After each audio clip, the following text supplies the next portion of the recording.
Hello mga kabibig! Welcome back sa ating bagong YouTube channel. Ito ang pinakamaingay YouTuber sa balat ng YouTube. Ako si Kabibig, maglabag-labag ka tayo with evidence. Naku po, General Torre, magtago ka na? Naku, hindi naman sa ganun mga kabibig. Oy. May patutsyada si VP Sara.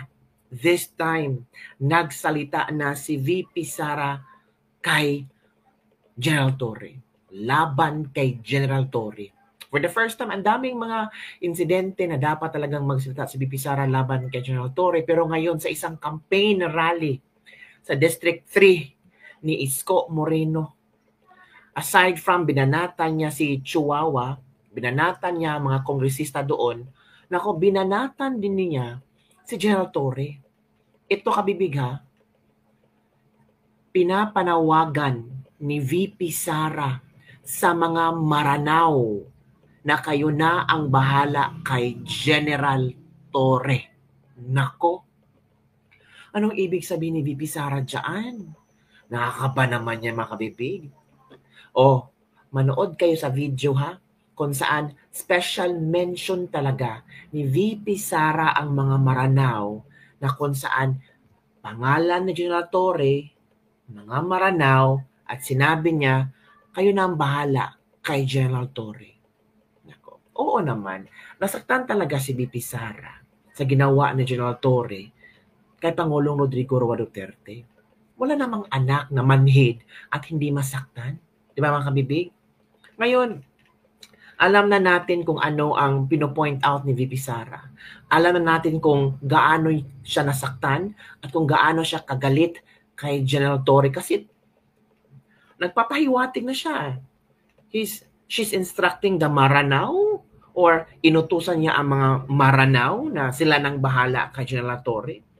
So ito ang video kabibig, ating ipapakita sa inyo. Kayo na ang bahalang, kayo na ang bahalang mag-interpret sa kung ano ang ibig sabihin ni VP Sara. Okay. I'll be sharing my screen. Wait for a while kabibig. Ito na. Ito na ang banat ni VP Sara kay Torre. Sino yung mga Maranao dyan sa likod kanina? Kayo na bahala kay Torre. Ano ibig sabihin nun? Si Congresswoman Apple Nieto na ang bahala kay Joel Chua sa tulong ninyo.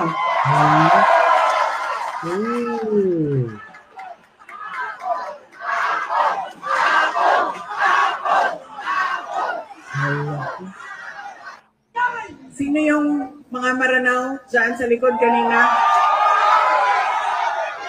Nako. Kayo na bahala kay Torre. Mga kabibig, ano kaya ang ibig sabihin ni VP Sara nito na kayo na ang bahala kay Torre? Ano ba? Hindi ko magets. Sino bang mga Maranao dito manood sa video ko? Mga Muslim, mga brothers and sister?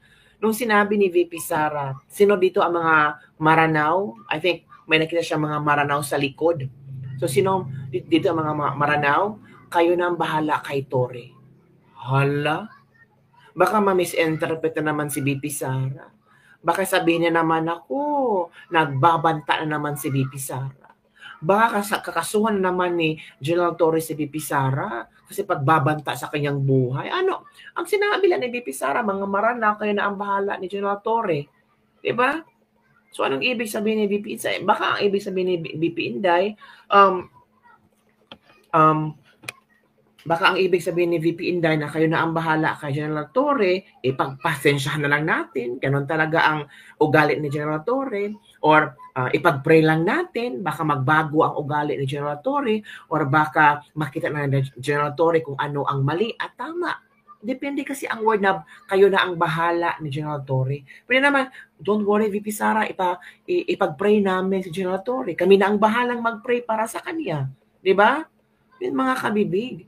Pero yung iba-iba ang interpretasyon nila sinabi ni VP Sara. On the other hand, mga kabibig, ito pala si General Torre, handang-handa na pala ito. Bakit handang-handa kabibig? Sabi ni General Torre na nakahanda na siyang tumistigo sa impeachment laban kay VP Sara. Wow! Handa-handa na si General Torre sa impeachment ni VP Sara. Kung ipapatawag daw siya, ready na siya na magbigay ng kanyang ng kanyang sentimiento. Bakit included siya sa impeachment, 'di ba? O eto kabibig ha, may nabasa ako at narinig at video ito kabibig na kung saan sinabi ni General Torre na handa na sila. Okay? Let's watch this video. Impeachment trial, ang hepe ng CIDG na si Police Major General Nicolas Torre, ayon sa dating Regional Director ng Davao Police, susunod siya sa Department of Justice kung sakaling ipatawag sa paglilitis kaunay sa mga kaso ni VP Sara na iniimbestigahan ng CIDG at NBI. Matatandaang si Torre ang naghain ng kaso laban kay dating Pangulong Rodrigo Duterte kasunod ng pahayag niya na patayin ang ilang senador. Dati na rin niyang binatiko si VP Sara dahil sa umano'y gross abuse of power sa kasagsagan ng paghahain ng warrant kay Pastor Apollo Kibuloy noong siya pa ang Regional Director sa Davao. Yun kabibig. Yun, so handang-handa si Torre mga kabibig niya, maging testigo, resource person, laban kay VP Sara sa impeachment. Ito, sabi ni Torre dito, sa ngayon, let me not put the cart before the horse because ang mga investigation against kay VP Sara ay joint palagi na ginagawa ng NBI at saka ng PNP CIDG under the offices of DOJ. Depende sa kung ano ang pagiging pananaw ng DOJ at saka ng mga prosecution panel kung kailangan nila ng testimony namin. Bakit? Involved ba ang PNP CIDG? Involved ba si Torre? May nagawa ba si VP Sara ang kasalanan ni Torre? O si Torre may nagawang kasalanan sa mga Duterte? Sabi pa ni Torre, pero syempre pag pinatawag kami at bilang CIDG chief, pag pinatawag ako to testify on the matters that I have investigated, obviously, I have no other course but to appear in the impeachment court kung kinakailangan.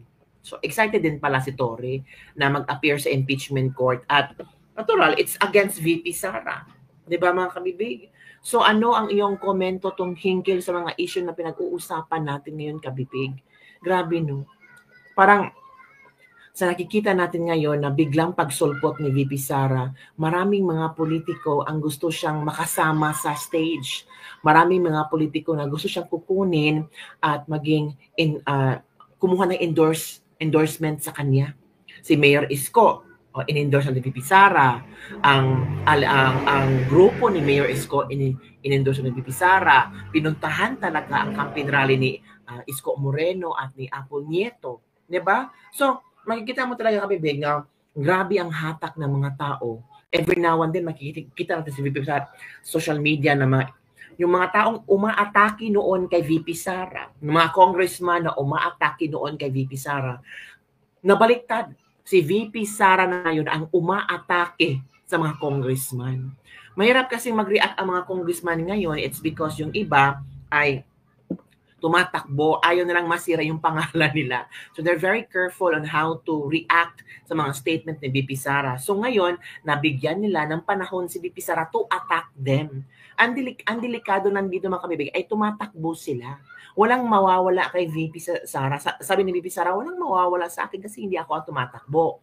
Kung siraan ko kayo ng siraan, on my own thinking kung siraan kayo ng siraan ni VP Sara, wala talaga kayong magagawa.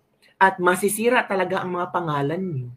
Di ba kabibig? So ang tao ngayon ay na-shock sa ginawa ni VP Sara. Ito pala si VP Sara. Iba siya sa Pangulong Duterte, no? Talagang pag si VP Sara na ang tutungtong sa entablado, parang kinakabahan ka kung ano ang lalabas sa bibig niya. Yung kay Duterte kasi parang for 6 years, para ang shock lang tayo kasi palamura si Pangulong Duterte. Pero kay VP Sara, may mga hirit, may mga ebidensya na pinapalabas niya. 'Di ba? Sabi ito, nag-meeting kami, ganito, ganyan. Lahat talaga ng mga dokumento, lahat talaga ng ebidensya, meron si VP Sara. Kaya nakakatakot, lalo na pag may kasalanan ka ni VP Sara at meron kang ginawang masama kay VP Sara at alam ni VP Sara ang mga bahong tinatago mo. Nako, wag na. It's the end of your career. Kaya nga sabi ni VP Sara, i-zero ninyo si Congressman Joel Chua. Huwag niyong botohan si Congressman Joel Chua. Yan ang sinasabi ni VP Sara. Ngayon din, ang sinasabi ni VP Sara, mga Maranao, kayo na ang bahala kay General Torre. Si Apple Nieto na ang bahala kay Congressman Chua. So anong ibig sabihin yun?